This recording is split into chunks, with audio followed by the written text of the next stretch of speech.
आप देख रहे हैं सिटी न्यूज और मैं हूं आपके साथ राहुल सिन्हा। दिन भर की तमाम खबरों से आपको रूबरू कराएंगे। पहले नजर डालिए आज की हेडलाइंस पर। झरिया गादी में टूटा आसमानी कहर, वज्रपात की चपेट में आने से 2 महिला और एक बच्चा हुआ घायल, सदर अस्पताल में चल रहा है इलाज। इधर वज्रपात से पचंबा के पेटियाटाड़ में नारियल के पेड़ में लगी आग। भेलवा घाटी के हरकुंड में संदेहास्पद परिस्थिति में मिला विवाहिता का शव, परिजनों ने ससुराल पक्ष पर लगाया दहेज हत्या का आरोप, जांच पड़ताल में जुटी पुलिस। सीसीएल सुरक्षा कर्मियों पर हमला मामले में एक आरोपी हुआ गिरफ्तार, न्यायालय में पेशी के बाद भेजा गया जेल। कोयला चोरों को दबोचने गई टीम पर किया गया था हमला। और गिरिडीह लॉकडाउन टैलेंट हंट में बच्चों ने लिया बढ़ चढ़कर हिस्सा, 15 मई को होगी रिजल्ट की घोषणा। मेंटल स्ट्रेस को कम करने के उद्देश्य से किया गया है ऑनलाइन प्रतियोगिता का आयोजन।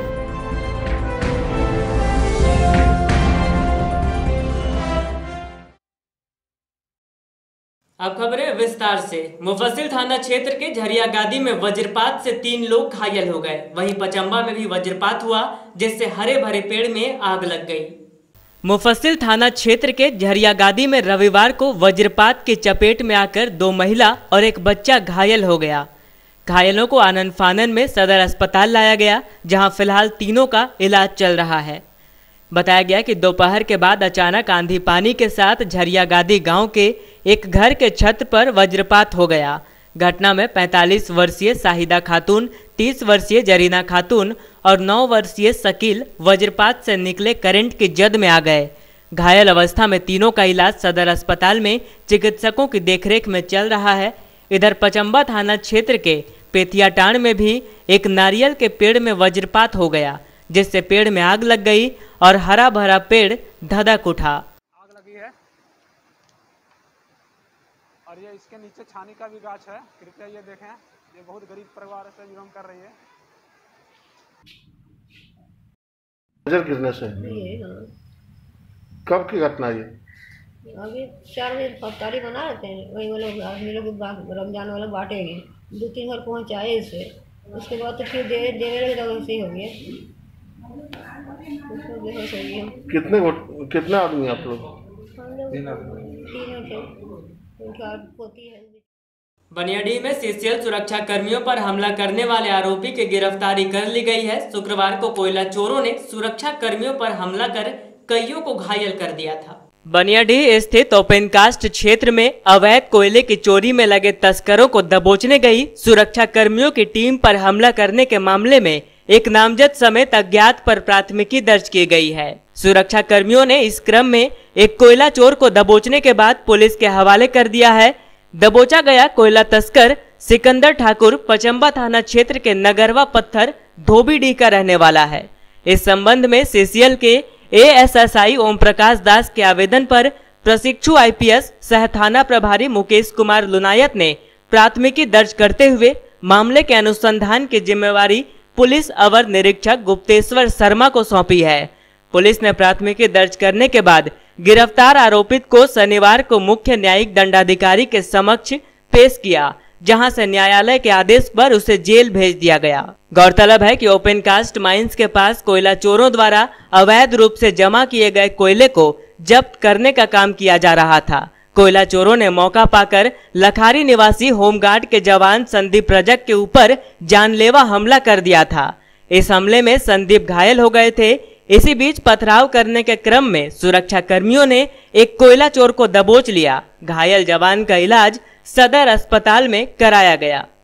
भेलवा घाटी से दहेज हत्या का एक मामला प्रकाश में आया है। दरअसल फांसी के फंदे से झूलता हुआ एक विवाहिता का शव पाया गया, जिसके बाद मृतक के मायके पक्ष ने ससुराल वालों पर हत्या का आरोप लगाया है। भेलवा घाटी थाना क्षेत्र के हरकुंड गांव में एक विवाहिता की मौत संदेहास्पद परिस्थिति में हो गई। महिला का शव फांसी के फंदे से झूलता हुआ पाया गया, जिसके बाद मृतक का मायका पक्ष इसे दहेज हत्या करार देते हुए ससुराल पक्ष पर हत्या का आरोप लगाया है। घटना के बाद पुलिस ने शव को कब्जे में लेकर उसे पोस्टमार्टम के लिए सदर अस्पताल भेज दिया है। यहां मृतक शाहजहां खातून के पिता सुलेमान अंसारी ने बताया कि इन्होंने बेटी का निकाह वर्ष 2016 में गांव के ही जाकिर हुसैन के साथ किया था। शादी के बाद से ही दहेज को लेकर विवाद चल रहा था और कई बार इसको लेकर पंचायती भी हुई थी। शनिवार को भी मारपीट के बाद सुलह समझौता कराया गया था और इसी के बाद बेटी के ससुराल वालों ने गला घोंटकर उसकी जान ले ली। फिलहाल मृतक का ससुराल पक्ष फरार है और पुलिस मामले के अनुसंधान में जुटी है। हाँ, क्या नाम हुआ आपका? मेरा नाम सुलेमान मियां। जो एक्सपायर की वो फांसी लगाई वो कौन थी? फांसी नहीं लगा था सर, फांसी लगा दिया गया। हाँ, कौन थी वो? वो मेरा बेटी है। क्या हुआ था? उसके बाद जो है ना, पहले मारपीट कर रहा था, कुछ दिन पहले से ही चल रहा था झगड़ा, और समझौता करते करते करते करते जो है ना, उनके ऊपर जो है ना पंचायती बार बार किए, लेकिन कोई कागज़ हमारे पास नहीं है।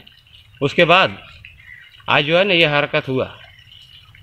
ये हरकत क्या हुआ देखिए, मार के ले जाके जो है सो अपना कायदे से वो लटका दिया साजिश करके, और जैसे मैंने ताकि बोल फांसी में लटक के मर गई है ना। कितने दूरी में घर से? कितने दूरी में? लगभग आधा किलोमीटर दूरी में। जगह का नाम नौआ कोनी, पेड़ का नीचे आम का पेड़। कब हुआ ये? कल 4 और 5 के बीच में हम लोग बरामद किए सर। शाम को? कहाँ ससुराल है इसका? हरकुंड। क्या नाम है लड़के का? जाकिर हुसैन। उसके पिताजी का? मंसूर मियां। कब हुई थी शादी? 2016 में। मछली मोहल्ला निवासी जस्मीन प्रवीण के आवेदन के बाद 8 लोगों पर मारपीट का मामला दर्ज किया गया। फिलहाल पुलिस मामले के अनुसंधान में जुटी हुई है। मछली मोहल्ला निवासी जस्मीन परवीन ने थाने में आवेदन देकर 8 लोगों पर मारपीट कर जख्मी करने की प्राथमिकी दर्ज कराई है। जिन लोगों के विरुद्ध प्राथमिकी दर्ज की गई है उनमें मछली मोहल्ला निवासी कैसर, राजू, दानिश, गुड़न, राजा, मिनहाज, छोटू व टिंकू शामिल हैं। प्राथमिकी के अनुसार जास्मीन अपने घर पर थी। रात में अचानक उक्त लोग नाजायज मजमा बनाकर इनके घर पहुंच गए। इस बाबत जब इन्होंने पूछा तो इनके साथ मारपीट की गई। मारपीट में तलवार से इनका हाथ कट गया और इन्हें रड से वार कर जख्मी कर दिया गया। मारपीट होता देख जब इनकी मां रुखसाना खातून व पिता इफ्तिखार बचाने आए तो उन लोगों के साथ भी मारपीट की गई, जिसमें इनकी मां का हाथ टूट गया। इधर थाना प्रभारी आदिकांत महतो ने प्राथमिकी दर्ज करने के बाद मामले के अनुसंधान की जिम्मेवारी पुलिस अवर निरीक्षक NA खान को सौंपी है। विश्व हिंदू परिषद की ओर से लगातार जरूरतमंदों की मदद की जा रही है। इसी को लेकर रविवार को समर्थवानों से मदद ली गई ताकि जरूरतमंदों तक मदद पहुंचाई जा सके। विश्व हिंदू परिषद की ओर से जरूरतमंदों के लिए खाद्य सामग्रियां वितरित की जा रही है। बताया गया कि शहर के प्रबुद्ध लोगों के सहयोग से ही यह कार्यक्रम चल रहा है। रविवार को संसाधन जुटाने के लिए परिषद के पदाधिकारियों ने भिक्षाटन किया और राजपूत मोहल्ला समेत विभिन्न मोहल्लों में घूम घूम कर लोगों से मदद मांगी। बताया गया कि सामर्थ्यवान लोगों से संसाधन जुटाकर जरूरतमंदों को राहत पहुंचाई जा रही है और आगे भी इनका यह कार्यक्रम जारी रहेगा। इस काम में परिषद के अनूप यादव, अश्विनी भदानी, राकेश आर्य समेत अन्य कई पदाधिकारी लगे हुए हैं। हो जाता है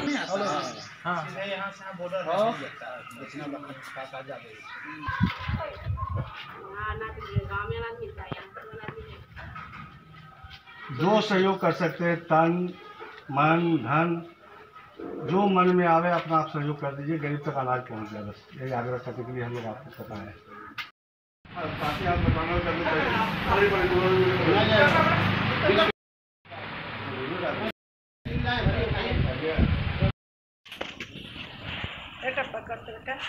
विश्व में लॉकडाउन हुआ है, गिरिडीह जिला भी लॉकडाउन है। इसमें काफ़ी लोगों को अन्न का समस्या हुआ है।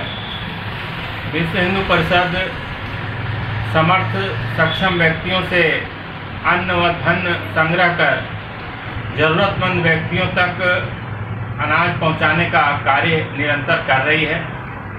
जब तक ये महामारी का प्रकोप रहेगा और जब तक सनातन समाज के लोग आगे बढ़कर अन्न धन देते रहेंगे, तब तक यह कार्य निरंतर चलता रहेगा। विशेष करके मैं गिरिडीह जिला प्रशासन को धन्यवाद देता हूं कि काफ़ी अच्छे तरीक़ा से गिरिडीह जिला को देखा गया और हर एक जगह व्यवस्थाएं की गई। सरकारी अनाज का वितरण भी काफ़ी अच्छे तरीक़ा से हुआ है।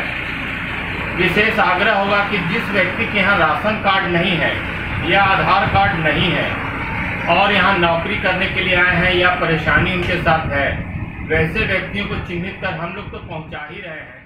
मैथिली विकास मंच की ओर से रविवार को शहरी क्षेत्र के विभिन्न मोहल्लों में लगभग 500 जरूरतमंद परिवारों को खाद्य सामग्रियां उपलब्ध करवाई गई। इस वितरण कार्यक्रम में समाज के कई प्रमुख लोग मौजूद रहे।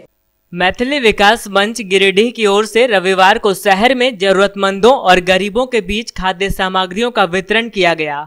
बताया गया कि वैश्विक महामारी कोरोना को लेकर जिले भर में हुए लॉकडाउन से भूखमरी के शिकार हो रहे परिवारों के बीच मंच की ओर से खाद्यान्न का वितरण किया गया है। इस दौरान शहर के वार्ड नंबर 14 स्थित बरमसिया, साईं मंदिर, अर्गा घाट, शीतलपुर, शहर से सटे जंगलपुरा, सिरसिया, सिहोडीह और सोनबाद आदि गांवों में करीब 500 परिवारों के बीच खाद्यान्न सामग्री का वितरण किया गया। इस कार्यक्रम का नेतृत्व मैथिली विकास मंच के सचिव ने किया, जबकि कार्यक्रम में मंच के अजय चौधरी, पीताम्बर झा, बबलू राय, राजेश शर्मा, आशुतोष मिस्त्री, रुद्रकांत लाल दास आदि ने सक्रिय भूमिका अदा की। विकास मंच गिरिडीह अपने सामाजिक दायित्व के निर्वहन क्रम में इस जो वैश्विक महामारी चल रही के आलोक में जो लॉकडाउन चल रहा है, इसमें विभिन्न वर्ग के जो व्यक्ति हैं, परिवार है, बहुत प्रभावित है, विभिन्न समस्याओं से जूझ रहे हैं। इसी आलोक में मैथिली विकास मंच आज अपने तरफ से, अपने समाज की ओर से प्रभावित व्यक्तियों को मैंने करीब 500 प्रभावित परिवारों को उचित मात्रा में खाद्यान्न पदार्थ जो है विभिन्न सुदूर इलाकों में, ग्रामीण क्षेत्रों में बंटवारा करने जा रही है। और इस तरह के कार्य बराबर मैथिली विकास मंच करते रही है और आगे भी ये कार्य जब तक लॉकडाउन रहेगा समाज के द्वारा होते रहेगा। और इसमें जो बेसिकली इसमें जो बहुत ज़रूरतमंद है उसी व्यक्ति को, उसी परिवार को आइडेंटिफाई किया गया है हमारे समिति के विभिन्न सदस्यों के द्वारा, और हम लोग अभी निकल रहे हैं और इसका जो है तो हम लोग इसका वितरण करके इसमें अच्छी मात्रा में भी जो है जिसको बताना उचित नहीं होगा हम क्या दे रहे हैं, लेकिन अच्छी मात्रा में खाद्य सामग्री हम हमारे द्वारा उपलब्ध कराएंगे। भाकपा माले की ओर से सोनबाद स्थित कार्यालय में जरूरतमंदों के बीच खाद्य सामग्रियों का वितरण किया गया। बताया गया कि लॉकडाउन की वजह से गरीब गुरबों का बुरा हाल है, इसलिए माले की ओर से यह व्यवस्था की गई है। जीकेएसएस के सहयोग से भाकपा माले के रिलीफ टीम ने रविवार को सोनबाद स्थित कार्यालय से दर्जनों जरूरतमंद परिवारों के बीच आटा के पैकेटों का वितरण किया। वितरण कार्यक्रम की अगुवाई कर रहे माले नेता राजेश कुमार यादव एवं राजेश सिन्हा ने कहा कि उनके पार्टी की राहत टीम की ओर से लगातार गरीबों एवं जरूरतमंदों के बीच सहयोग देने का काम किया जा रहा है, क्योंकि लॉकडाउन के कारण गरीबों की स्थिति बदतर हो गई है, कामकाज ठप है, लोगों के समक्ष जीने खाने का संकट खड़ा हो गया है। सरकार की सुविधाएं सबों तक नहीं पहुंच पा रही, अगर पहुंच भी रही है तो वह नाकाफी है। ऐसे में समाज के हर सक्षम लोगों व तबकों को इस तरह के सहयोग के लिए आगे आने की जरूरत है। मौके पर पार्टी नेता अशोक कुमार तूरी, विजय तूरी, सहदेव तूरी, राजू राय, बालेश्वर राय आदि मौजूद रहे। 14वीं वित्त की राशि का ऑनलाइन ट्रांजैक्शन के बजाय चेक के माध्यम से भुगतान गिरिडीह के मुखियाओं के लिए सरदर्द बन गया है। सरकार ने सभी मुखियाओं से राशि की वसूली का आदेश जारी किया है। सरकार और विभाग की ओर से जारी एक आदेश ने गिरिडीह जिला के अधिकांश मुखियाओं की न केवल परेशानी बढ़ा दी है, बल्कि उन पर कार्रवाई का भी खतरा मंडरा रहा है। इससे उबरने के लिए मुखिया अब जिला से लेकर राज्य मुख्यालय की दौड़ लगा रहे हैं। मामला 14वीं वित्त की राशि के ऑनलाइन के बजाय चेक के माध्यम से भुगतान करने का है। गत वित्तीय वर्ष में 14वीं वित्त के तहत पंचायतों को उपलब्ध कराई गई राशि का प्रिया सॉफ्ट PFMS में ऑनबोर्ड होने के बाद ऑनलाइन भुगतान करने का निर्देश दिया गया था, लेकिन इस निर्देश की अनदेखी कर चेक के माध्यम से भुगतान कर दिया गया है, जिसे विभाग गलत बता रहा है। चेक के माध्यम से भुगतान की गई राशि लाख 2 लाख नहीं बल्कि करोड़ों में है, क्योंकि जिले के अधिकांश मुखियाओं ने चेक से ही राशि का भुगतान किया है। झारखंड सरकार के ग्रामीण विकास विभाग पंचायती राज के अवर सचिव लखन राम नायक ने जिला पंचायती राज पदाधिकारी को उक्त आदेश की अवहेलना कर चेक से भुगतान करने वालों को चिन्हित कर उनके विरुद्ध कार्रवाई करते हुए अविलंब राशि की वसूली करने का निर्देश दिया है। अवर सचिव के उक्त आदेश के आलोक में जिला पंचायती राज पदाधिकारी ने सभी BDO BPRO को पत्र जारी कर चेक से भुगतान करने वाले पदाधिकारियों, कर्मियों और जनप्रतिनिधियों को चिन्हित कर राशि की वसूली कर 1 सप्ताह के अंदर अनुपालन प्रतिवेदन उपलब्ध कराने का निर्देश दिया है। Rotary Club of Giridih greater zoom app के माध्यम से ऑनलाइन मीटिंग कर रहा है। इस बार भी वीडियो कॉन्फ्रेंसिंग के माध्यम से शहर में चल रहे राहत कार्यों की समीक्षा की गई और आगे चलाए जाने वाले कार्यक्रमों का मसौदा तैयार किया गया। Rotary Club of Giridih greater इस लॉकडाउन में अपनी सामाजिक गतिविधियों को बखूबी अंजाम दे रहा है। इसके लिए लगातार इनकी मीटिंग ऑनलाइन चल रही है। इस बार भी जूम ऐप पर तमाम पदाधिकारी एक दूसरे से जुड़े और मीटिंग कर लोगों को राहत देने वाले कार्यों को आगे बढ़ाने पर सहमति बनाई। बताया गया कि हर सप्ताह इनकी मीटिंग होती थी, लेकिन सोशल डिस्टेंसिंग की वजह से एक स्थान पर तमाम लोग जुट नहीं पा रहे हैं। इस वजह से अब जूम ऐप पर तमाम लोग एक दूसरे से जुड़कर अपनी गतिविधियों को आगे बढ़ाने का ताना बाना बुन रहे हैं। बताया गया कि यह कारगर माध्यम है जिससे लॉकडाउन के नियमों का भी अनुपालन हो रहा है और राहत कार्य भी आसानी से संचालित कराया जा रहा है। रोटरी गिरिडीह ग्रेटर जो हम लोग का वीकली मीटिंग होता था, लेकिन लॉकडाउन की वजह से सोशल डिस्टेंस को मेंटेन करने के लिए जो लॉकडाउन हम लोग मीटिंग नहीं हो पा रहा था, लेकिन रोटरी एक ऐसी संस्था है, ग्रेटर ऐसी संस्था है जो हमेशा लॉकडाउन में भी हम लोगों ने काम कर रहे, राहत सामग्री, खाद्य सामग्री जरूरतमंदों को पहुंचा रहे हैं, लेकिन उसका रणनीति के लिए मीटिंग होना बहुत जरूरी था। इसलिए हम लोगों ने इसको जूम साइट पे जूम में मीटिंग कर रहे हैं, वर्चुअल मीटिंग इसको कहते हैं, उसमें कर रहे हैं सारे लोग। उसमें आजकल हम लोग वर्चुअल मीटिंग को ही हम लोग प्रमोट कर रहे हैं और उसमें ही कर रहे हैं मीटिंग, ताकि जैसे सोशल डिस्टेंस का पालन भी हो सके और सारा कार्य भी सुचारू रूप से चल सके। धन्यवाद। मैं Prakash Kumar Datta, charter accountant, Rotary Club of Giridih Greater का प्रेसिडेंट इलेक्ट। हमारे क्लब की जो वीकली मीटिंग है वो शनिवार को होती थी। जब से कोरोना का लॉकडाउन शुरू हुआ है तब से हम लोग मीटिंग नहीं कर पा रहे थे। इस दरमियान में हमारा जो रोटरी डिस्ट्रिक्ट 3250 है बिहार और झारखंड का, और साथ ही रोटरी इंटरनेशनल के हेडक्वार्टर न्यूयॉर्क से हमें ये मैसेज आया कि हमें अपनी मीटिंग करनी है और वो वर्चुअल प्लेटफॉर्म पे करनी है। तो हम लोग इस अपने मीटिंग को हर एक वीक अब सुचारू रूप से जूम प्लेटफॉर्म पर करने लगे हैं। जूम प्लेटफॉर्म पर जो सिक्योरिटी को लेकर के कुछ मैसेजेस चल रहे हैं, उस मैसेजेस को भी रोटरी इंटरनेशनल की तरफ से एड्रेस कर दिया गया है कि उसको आप, ये बिल्कुल सुरक्षित प्लेटफॉर्म है, आप इस पर मीटिंग कर सकते हैं। जो गवर्नमेंट लेवल की मीटिंग्स होती हैं और जो आर्म फोर्सेस की मीटिंग होती हैं, उसके लिए गाइडलाइन आया है कि आप इसको ना करें, क्योंकि जो दूसरे देश की सिक्योरिटी एजेंसीज हैं वो इफ्स ड्रॉप कर सकती हैं और हमारे सीक्रेट कन्वर्सेशंस को सुन सकती हैं।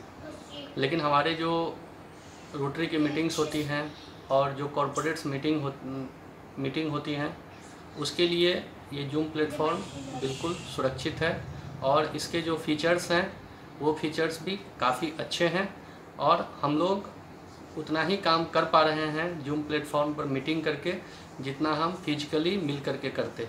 बल्कि ये जो जूम प्लेटफॉर्म का मीटिंग है वो हम लोगों के लिए ज़्यादा सुलभ और ज़्यादा सस्ता है। Thank you.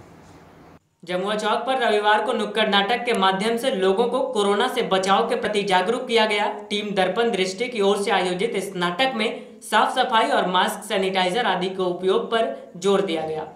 जमुआ चौक पर रविवार को नुक्कड़ नाटक के माध्यम से लोगों को कोरोना के रोकथाम एवं इससे बचाव के प्रति जागरूक किया गया। इस दौरान जमुआ थाना प्रभारी संतोष कुमार भी मौजूद रहे। यह आयोजन जमुआ की टीम दर्पण दृष्टि की ओर से किया गया। नाटक के दौरान साफ सफाई से लेकर मास्क और सैनिटाइजर के उपयोग आदि मुद्दों पर जोर दिया गया। नाटक के माध्यम से दर्शाया गया कि कैसे कोई व्यक्ति सब्जी लेने के दौरान, बेवजह बाहर घूमने के दौरान कोरोना से संक्रमित हो सकता है और इससे बचने के लिए क्या क्या एहतियात बरतनी चाहिए। बताया गया कि नुक्कड़ नाटक करवाने का मुख्य उद्देश्य लोगों को कोरोना जैसे घातक महामारी से बचाने तथा इसके रोकथाम की जानकारी देना है, ताकि लोग सरकारी निर्देशों का अनुपालन करें, सोशल डिस्टेंस मेंटेन करें और मास्क, सैनिटाइजर आदि का उपयोग करें। नाटक में आकाश कुमार ने सब्जी वाले और शराबी की भूमिका अदा की। राजीव रंजन ने प्रवासी मजदूर, संतोष कुमार ने गांव के उद्दंड लड़के, पप्पू कुमार ने कोरोना की भूमिका से अद्भुत समा बांधा। वहीं आकाश विश्वकर्मा ने सूत्रधार की भूमिका अदा की। लाने का व्यवस्था किया जा रहा है, आप लोग ना बेवजह से पैदल निकले। इसके आयोजन के पीछे हमारे थाना प्रभारी संतोष सर ने महत्वपूर्ण भूमिका निभाई। वो हम लोगों की टीम को बुलाकर जब हम एक नुक्कड़ नाटक का आयोजन कराए, जिससे लोगों तक ये जानकारी जा सके कि कोरोना वायरस हमें कैसे फैल रहा है, एक दूसरे के संपर्क में आने से फैल रहा है या फिर कैसे फैल रहा है, किसी संक्रमित के साथ हमें नहीं रहना है, उनसे दूरी बना के रहना है, सोशल डिस्टेंसिंग का भरपूर पालन करना है और जितने भी इस प्रकार से सरकार के द्वारा, प्रशासन के द्वारा, डॉक्टरों के द्वारा हमें जो भी चीजें बताई जा रही है, हमें उस पर भरपूर फोकस करना है। यही हमारे नाटक के माध्यम से आज हमारे लोगों को। सांस्कृतिक संस्था यूथ कल्चरल सोसाइटी की ओर से बच्चों के लिए ऑनलाइन टैलेंट हंट प्रतियोगिता आयोजित की गई थी। प्रतियोगिता में सैकड़ों बच्चों ने हिस्सा लिया और अपनी प्रतिभा का जौहर दिखाया। ऑनलाइन माध्यम से गिरिडीह लॉकडाउन टैलेंट हंट का आयोजन सांस्कृतिक संस्था यूथ कल्चरल सोसाइटी के द्वारा किया गया, जिसका उद्देश्य लॉकडाउन की वजह से गिरिडीह के बच्चों में पैदा हुए मेंटल स्ट्रेस को कम किया जाना है और साथ ही कोरोना वायरस को लेकर जागरूकता फैलाना भी इस आयोजन का उद्देश्य है। इस प्रतियोगिता में ऑनलाइन माध्यम से सैकड़ों बच्चों ने हिस्सा लिया और अपनी प्रतिभा का प्रदर्शन किया। बताया गया कि प्रतियोगिता में पेंटिंग, डांस, गायन, फैंसी ड्रेस कंपटीशन आदि को शामिल कराया गया था, जिसमें बच्चों ने खूब उत्साह के साथ बढ़ चढ़ कर हिस्सा लिया और एक से एक प्रस्तुति देकर निर्णायक मंडली को सोचने पर मजबूर कर दिया। बताया गया कि रिजल्ट की घोषणा 15 मई को की जाएगी। आयोजन में डॉक्टर अली इमाम खान, सोमा डे अग्रवाल, प्रभाकर कुमार, श्रीकांत दुबे, अनुष्का जैन, ललित नारायण कुशवाहा, चंचल भदानी आदि का योगदान महत्वपूर्ण बना हुआ है।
My name is Darshita Bhadani. My school name is Sanuja Gold International School, and thank you Youth Culture Society for organizing this wonderful event in this boring lockdown. So let's get started. ऐसे तो सब मुझे कहते हैं sister, आम व्यक्ति हो या फिर हो कोई मिनिस्टर, पहले भी करती थी ड्यूटी, क्यों ना हो सबके दफ्तर में छुट्टी, पर सोचा ना था समय भी ऐसा आएगा, खुद के घर जाने में जी मेरा घबराएगा। ना ना स्वार्थी ना समझना मुझको, मैं सेवा करने की आदी हूँ, लेकिन क्या करूँ नर्स के साथ एक माँ भी हूँ। मेरा क्या मैं मिट भी जाऊं भारत माँ की सेवा में, पर मेरी बच्ची का क्या होगा इस बेमतलब की दुनिया में। कोरोना का क्या, ये तो बीमारी है, आज न कल इसे जाना होगा, पूरी दुनिया में इसकी तैयारी है, पर सोचती हूँ फिर वही जमाना आए, फिर फूल सी बच्ची को पैरों से रोंदा जाएगा। बस एक वादा कर दो भाइयों इस बहना से, मेरे बाद भी कोई भय ना होगा मेरी नन्ही सी गुड़िया को, मेरी नन्ही सी गुड़िया को। Thank you.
बहार के सुनो सजना, सुनो सजना। फूलों की डालियां भी यही गीत गा रही है, घड़ियां पिया मिलन की नजदीक आ रही है, नजदीक आ रही है। हवाओं ने जो छेड़े हैं, हवाओं ने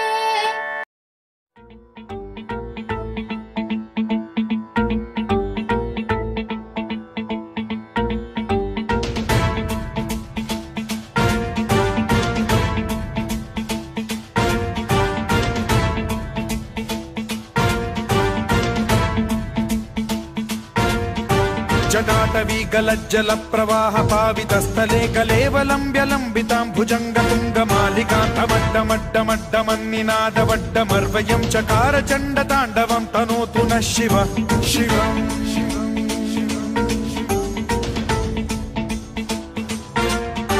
जटाकटाह सम्भ्रम भ्रम निलिम्ब निर्झरी विलोल वीचि वल्लरी विराजमान मूर्धनि धगत् धगत् धगज्ज्वलल्ललाट पट्ट पावके किशोर चन्द्रशेखरे रति प्रतिक्षणम् मम।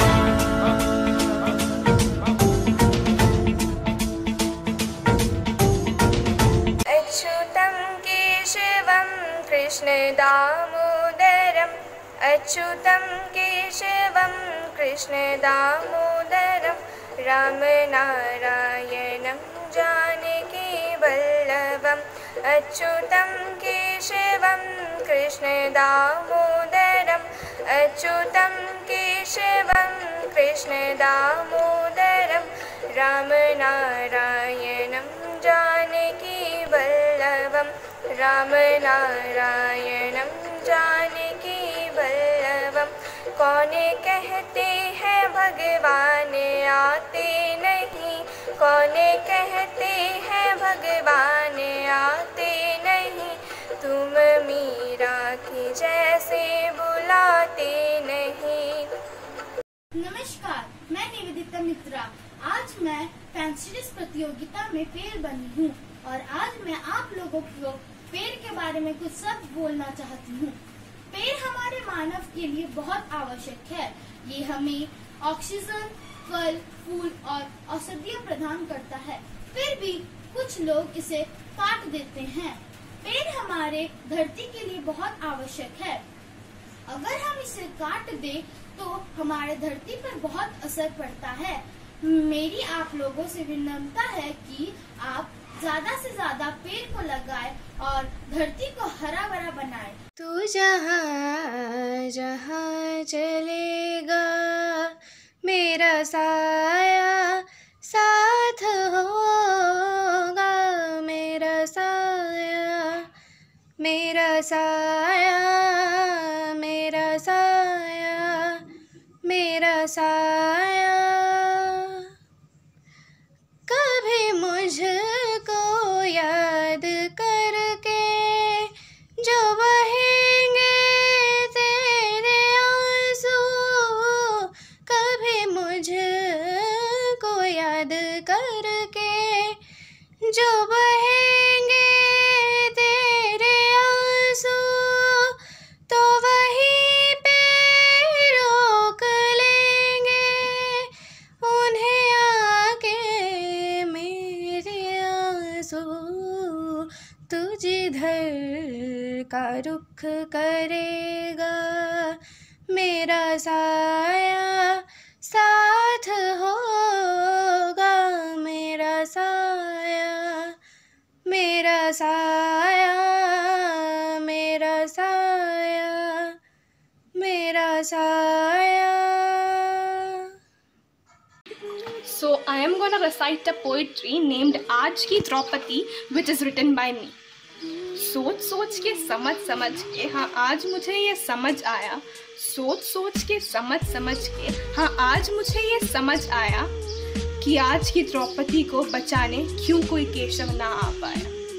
धर्म कर्म के नाम पर देवियों को पूजने की रचते वो झूठी माया। अरे धर्म कर्म के नाम पर देवियों को पूजने की रचते वो झूठी माया, तभी तो उनमें से कोई एक तबाह करता बेटियों की रूह और काया।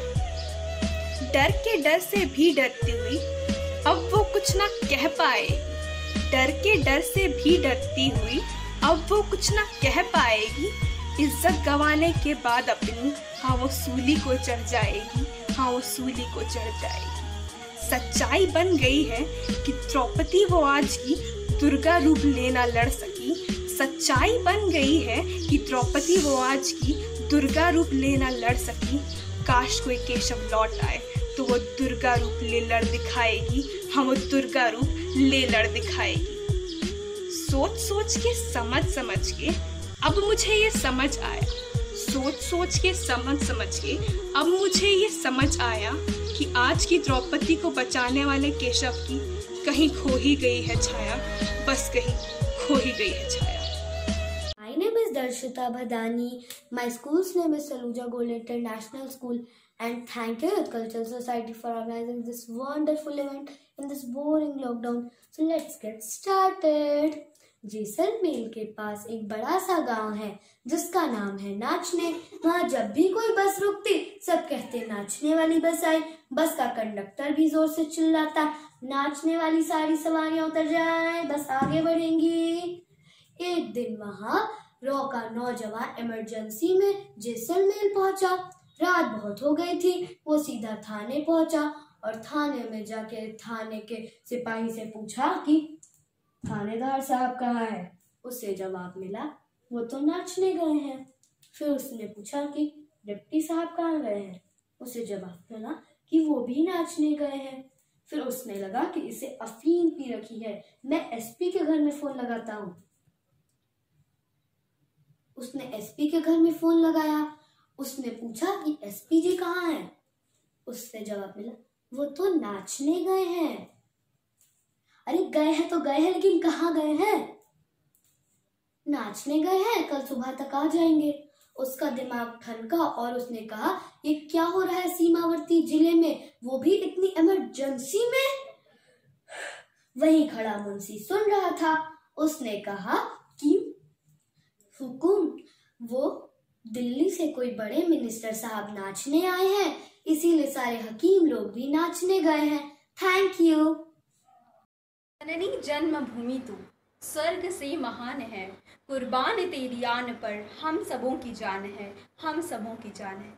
देशभक्ति माँ गंगे के समान है, जिसमें स्नान करने से केवल मनुष्य का शरीर ही नहीं अपितु उसकी अंतरात्मा भी पवित्र और पावन हो जाती है। हमारे यहाँ मन को शांति देने वाले बुद्धा के विचार है, वाहे गुरु की अरदास है, जीसस की प्रेयर है, रहीम की खीर है और राम का प्रसाद। जहाँ दिन निकले सुनकर श्लोक गुरबानी और अजान, जहाँ मजहब से ऊंचा है इंसान सारे एक समान, अनेकता में एकता की इससे बेहतरीन झलक शायद ही कहीं और देखने को मिले। भारत सिर्फ भारत नहीं, भारत एक इतिहास है, भारत वर्तमान है और भारत एक सुनहरा भविष्य है। अपने 1 लाख वर्षों के इतिहास में कभी किसी देश पर पहला आक्रमण न करने वाला देश है भारत। युवाओं के रगों में दौड़ता सुर्ख लाल रंग है भारत। यहाँ फरिश्ते सिर्फ आसमान में नहीं होते, जमीन हिंद में उन्हीं जवान कहते हैं। वो जवान, वो सैनिक है भारत। मुझे गर्व है कि मैं एक भारतीय हूँ। भारत भारत केवल जमीन का टुकड़ा भर नहीं, भारत करुणा है, भारत दया है, भारत प्रेम है। भारत हमारा स्वाभिमान है, भारत हमारा अभिमान है। हम भारतीय कभी किसी को आंख दिखाते नहीं, पर किसी के सामने आंख झुकाते भी नहीं। हे माँ भारती, तेरी तरफ उठे जो कहर की नज़र, उस नज़र को झुका के ही दम लेंगे हम। तेरी धरती पे पड़े जो कदम वैर के, उस कदम के निशान तक मिटा देंगे हम। जो भी दीवारें अब रास्ते में आएंगी, जो भी दीवारें अब रास्ते में आएंगी, ठोकरों से उन्हें हम गिरा जाएंगे। ऐ वतन हमको तेरी कसम, तेरी राहों में जहाँ तक लुटा जाएंगे, लुटा जाएंगे, लुटा जाएंगे। जय हिंद, जय भारत।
जिंदगी का बेहतरा सीख जिंदगी का बेहतरा फेक जिंदगी का बेहतरा तू खेल ले जिंदगी का बेहतरा तू खेल ले सीख जिंदगी का बेहतरा जिंदगी का बेहतरा तू खेल ले जिंदगी का बेहतरा तू खेल ले। मैं साथी की रानी हूँ, मैं इंडिया से कोरोना को मार भगाऊंगी। जय हो।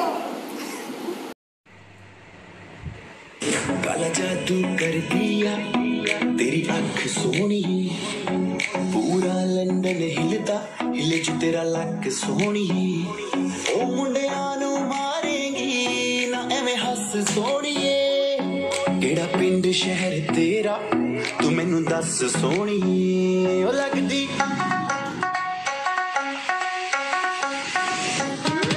आंख सुर में से भर के तैयार की, खींच खींच के निशाने हूँ मैं मारती।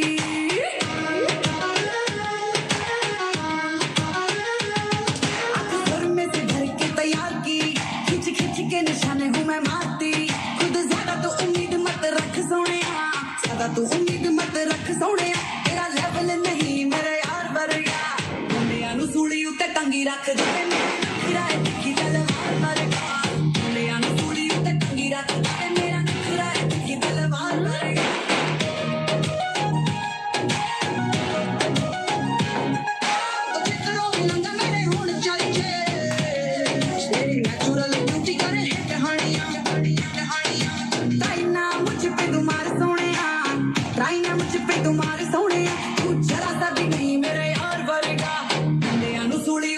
रख दे मेरा दिखी तलवार वर्गा, मुंडिया नू सूली उत्ते टंगी रख दे। मेरा नखरा दिखी तलवार वर्गा।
लॉकडाउन टैलेंट हंट का आयोजन सांस्कृतिक संस्था यूथ कल्चरल सोसाइटी के द्वारा आयोजित किया गया।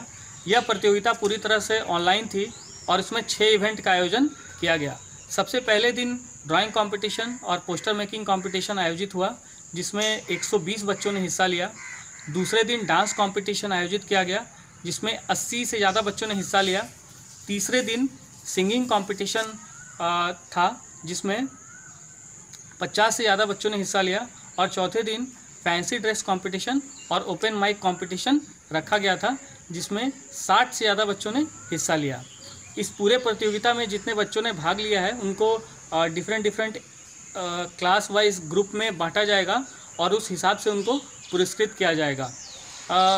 अभी 15 मई को रिज़ल्ट की घोषणा की जाएगी और उसके बाद लॉकडाउन ख़त्म होने के बाद किसी सार्वजनिक स्थल पर बुलाकर उनको पुरस्कार वितरण किया जाएगा। इस पूरे कार्यक्रम के आयोजन का उद्देश्य गिरिडीह के बच्चों में जो लॉकडाउन की वजह से मेंटल स्ट्रेस हुआ था उनको कम करना था और इस पूरे प्रतियोगिता में लगभग 300 से ज़्यादा बच्चों ने हिस्सा लिया। हमें यह लगता है कि हम अपने उद्देश्य में सफल हुए हैं। इस कार्यक्रम में भाग लेने के लिए गिरिडीह के सभी पेरेंट्स को और बच्चों को बहुत बहुत धन्यवाद। आइए एक बार फिर से नजर डालते हैं आज की सुर्खियों पर। झरिया गादी में टूटा आसमानी कहर, वज्रपात की चपेट में आने से 2 महिला और एक बच्चा हुआ घायल, सदर अस्पताल में चल रहा है इलाज। इधर वज्रपात से पचम्बा के पेटियाटाड़ में नारियल के पेड़ में लगी आग। भेलवा घाटी के हरकुंड में संदेहास्पद परिस्थिति में मिला विवाहिता का शव, परिजनों ने ससुराल पक्ष पर लगाया दहेज हत्या का आरोप, जांच पड़ताल में जुटे पुलिस। सीसीएल सुरक्षा कर्मियों पर हमला मामले में एक आरोपी हुआ गिरफ्तार, न्यायालय में पेशी के बाद भेजा गया जेल। कोयला चोरों को दबोचने गई टीम पर किया गया था हमला।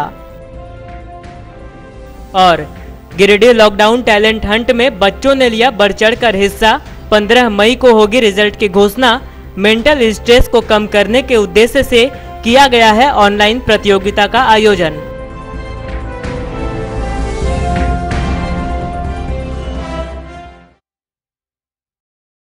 आज के अंक में बस इतना ही। अगले अंक में फिर मुलाकात होगी कुछ अन्य खबरों के साथ। तब तक दीजिए हमें और हमारी पूरी टीम को इजाजत। नमस्कार।